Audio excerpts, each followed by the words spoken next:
Berlatar di sebuah hutan, terlihat para pekerja sedang menebang pohon besar-besaran.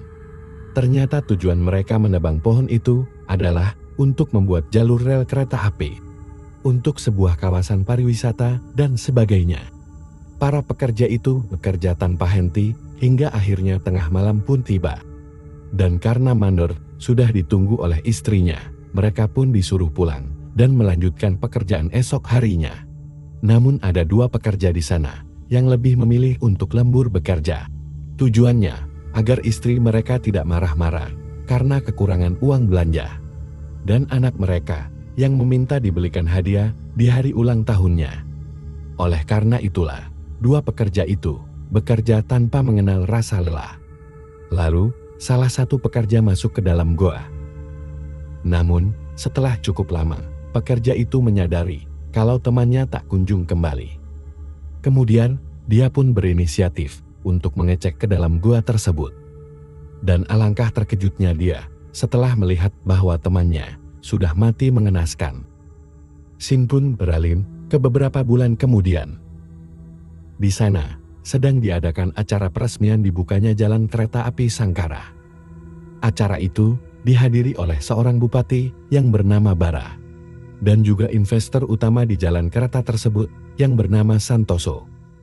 Lalu, ada dua orang gadis biasa yang menghadiri acara tersebut. Mereka bernama Purnama dan Kembang. Mereka melakukan perjalanan untuk merayakan kesembuhan sang kakak dari kanker hatinya. Dia mengajak sang adik untuk berwisata ke resort Sangkara. Perjalanan mereka nantinya akan melewati 5 terowongan dengan panjang kereta sepanjang 5 gerbong.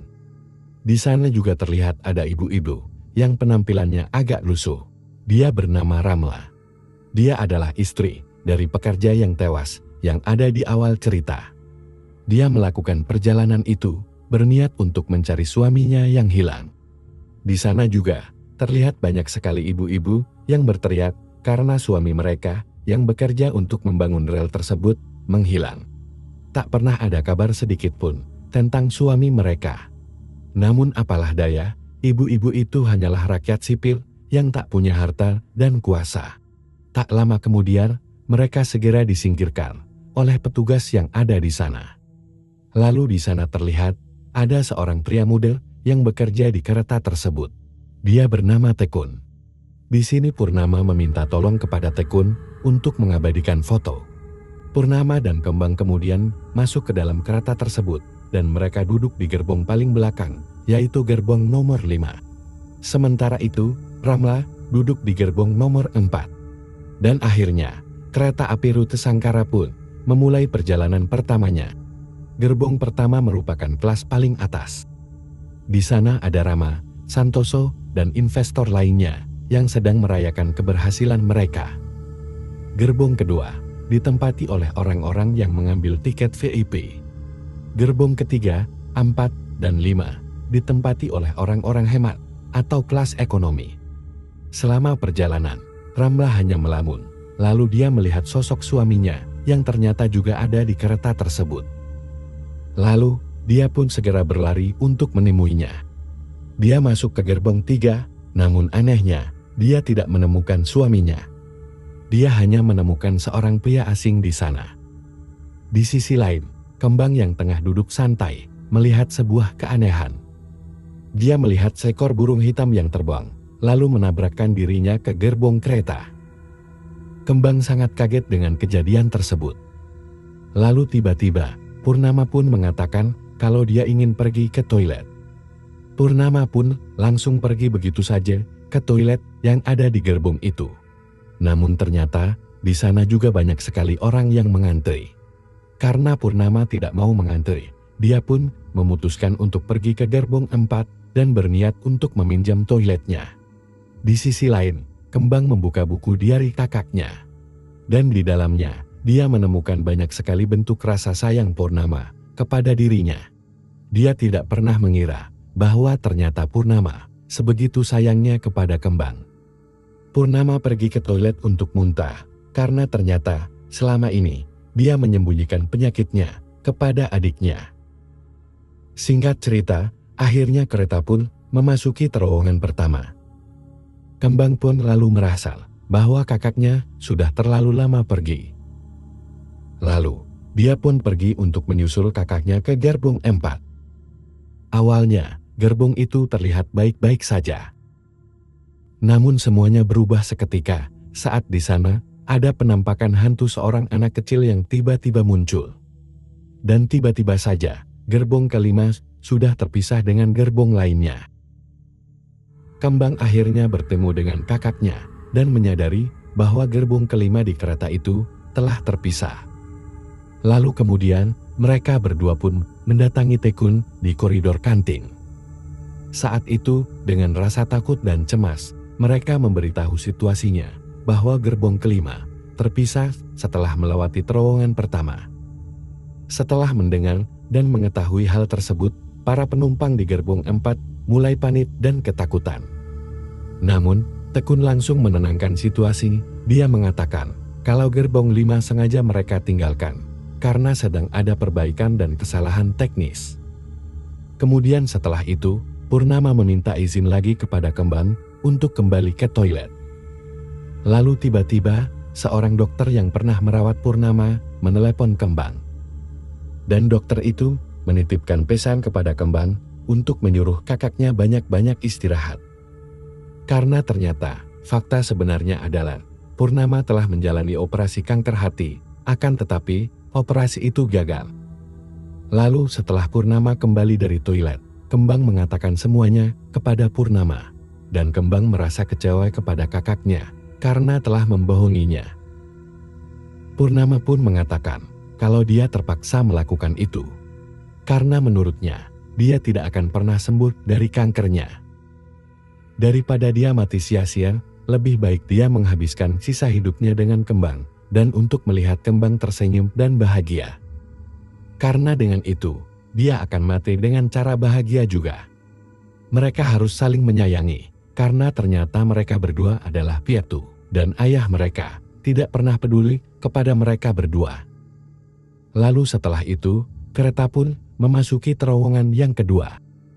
Di sana, penumpang yang awalnya bernyanyi bersama, kini telah kerasukan, dan mereka mulai mengoceh dengan menggunakan bahasa Jawa, yang seakan-akan menyinggung kesalahan dan perbuatan dosa manusia.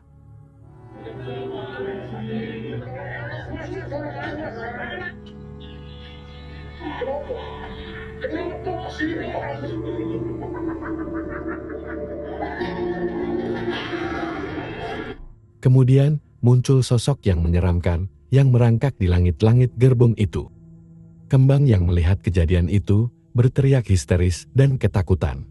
Kini, gerbong keempat juga terpisah dari kereta itu.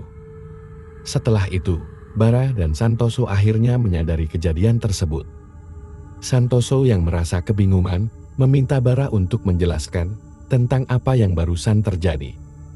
Dan pertanyaan itu dijawab oleh Ramla, kalau setiap kereta melewati sebuah terowongan, maka gerbong kereta akan hilang satu demi satu.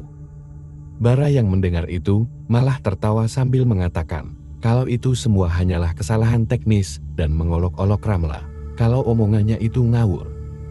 Dan dia juga menghina Ramla kalau dia itu adalah rakyat jelata dan pikirannya sangat kuno karena masih mempercayai hal-hal yang berbau mistis. Lalu kemudian, sebagai permintaan maaf, Tekun memberikan pelayanan khusus di gerbong kedua untuk Purnama, Kembang, dan Ramla. Penumpang yang merasa terganggu dengan kehadiran mereka kemudian memutuskan untuk pergi ke gerbong 3 untuk makan di pelayanan kantin di kereta itu. Singkat cerita, akhirnya kereta pun memasuki terowongan ketiga. Dan di sana, ada salah satu pelayan kereta yang takut setelah memasuki terowongan itu. Dan benar saja, setelah kereta itu masuk, dia tiba-tiba menjerit dan menghilang. Dengan keadaan ruangan berantakan, mereka pun mencari-cari pelayan tersebut.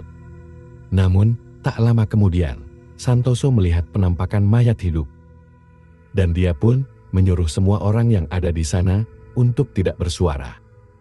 Keadaan pun semakin mencekam saat semakin banyak mayat hidup yang hadir di sekitar mereka semua. Salah satu penumpang di sana tidak sengaja membuat suara dan fokus mayat-mayat itu kemudian beralih ke orang tersebut. Lalu dia pun mengambil pisau. Namun mayat-mayat itu ternyata mempunyai kekuatan telekinesis dan mengendalikan tangan orang tersebut. Lalu dia pun menggorok lehernya sendiri. Mayat-mayat di sana tersenyum saat melihat orang itu menyiksa dirinya sendiri. Mereka semua yang ada di sana pun menjadi panik. Dan terlihat di sana kalau Santoso juga tewas di gerbong tersebut. Purnama dan yang lainnya hanya bisa melihat mereka tewas mengenaskan di gerbong itu dan tidak bisa berbuat apa-apa. Lalu kemudian gerbong ketiga pun terlepas. Dan di gerbong kedua, situasi menjadi semakin kacau dan panik. Karena sekarang mereka menyadari kalau jalan kereta itu berhantu dan memakan banyak korban jiwa. Dan mereka sadar kalau setelah itu adalah giliran mereka.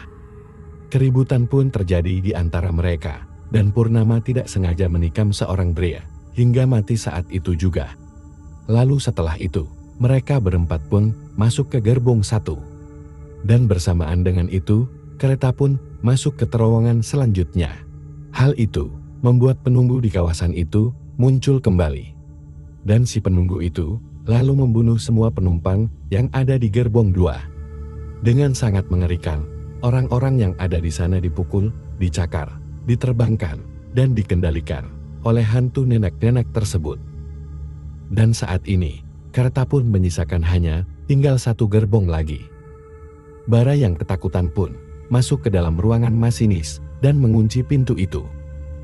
Bara kemudian menyuruh masinis itu untuk menambah kecepatannya. Bara yang egois tidak mau memikirkan orang-orang yang ada di gerbong pertama. Mereka pun mulai menyadari kalau Bara sudah berlaku curang dan berusaha mengorbankan mereka semua. Karena yang ada di kepala Bara hanyalah kepentingan bisnisnya saja. Sigit yang seorang kepala masinis mengingatkan kepada Bara kalau dia yang memiliki kuasa di ruangan kereta tersebut. Seluruh tanggung jawab dan prosedur ada di bawah kendalinya. Mendengar hal itu, anak buah Sigit pun membukakan pintu. Setelah itu, keributan pun terjadi. Di saat Sigit akan melakukan pengereman, Bara dengan sengaja mencegahnya. Dan naasnya, Tekun pun terlempar keluar setelah tidak sengaja mendapatkan tendangan dari Bara.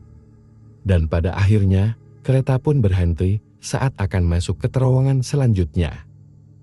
Bara pun kemudian diikat karena tindakannya yang sudah membahayakan mereka semua. Sigit pun kemudian membocorkan rahasia dari hidup Bara. Dia mengatakan kalau sebelum rel kereta itu dibangun, diadakan diskusi sebelumnya, mereka sepakat untuk mengelilingi hutan tersebut. Walaupun jaraknya jauh, tapi setidaknya tidak merusak hutan dan apa yang ada di dalamnya. Namun beda dengan pemikiran Bara, yang justru menyuruh mereka untuk membelah hutan dan mempersingkat jarak. Menurutnya, pemandangan yang dihasilkan akan sangat bagus di sepanjang jalan dan itu bisa menarik minat para investor. Dukun di sana juga sudah mengingatkan Bara untuk tidak merusak hutan itu. Karena dia tahu kalau di hutan tersebut banyak sekali penunggunya. Dan jika rumah mereka itu dirusak, mereka akan membalaskan dendam dan mendatangkan mara bahaya di kemudian hari. Namun dengan egoisnya, Bara tidak peduli akan hal itu dan menyuruh Sigit untuk mengusir dukun tersebut.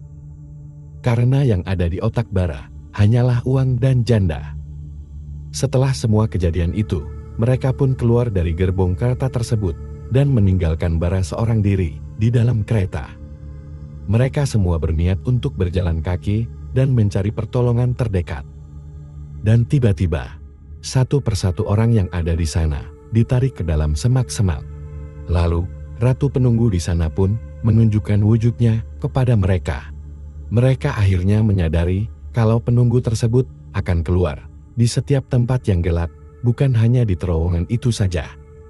Di sisi lain, akhirnya Bara pun meninggal setelah penunggu itu membunuhnya. Akar-akar menjalar pun bermunculan dan mengambil semua yang harusnya mereka miliki. Purnama dan Kembang juga terlilit oleh akar-akar tersebut. Mereka berdua pasrah akan nasib yang menimpanya tersebut. Lalu, kembang pun berubah menjadi sebuah pohon. Namun berbeda dengan Purnama, yang justru ditolak oleh akar tersebut. Dia pun terlepas dan berusaha menyelamatkan adiknya. Namun naas, adiknya sudah berubah menjadi pohon dan tewas di depan Purnama. 6 bulan kemudian, setelah kejadian itu, Purnama mendatangi dukun tersebut dan bertanya kenapa dia bisa selamat pada kejadian itu. Dan dukun itu pun menjawab, "Kalau kita semua umat manusia, terbuat dari tanah, berdiri di atas tanah, dan juga akan berakhir di dalam tanah. Namun kebetulan saja, pada saat itu, Purnama bukan merupakan tanah yang subur. Karena Purnama pada saat itu masih mempunyai penyakit kanker.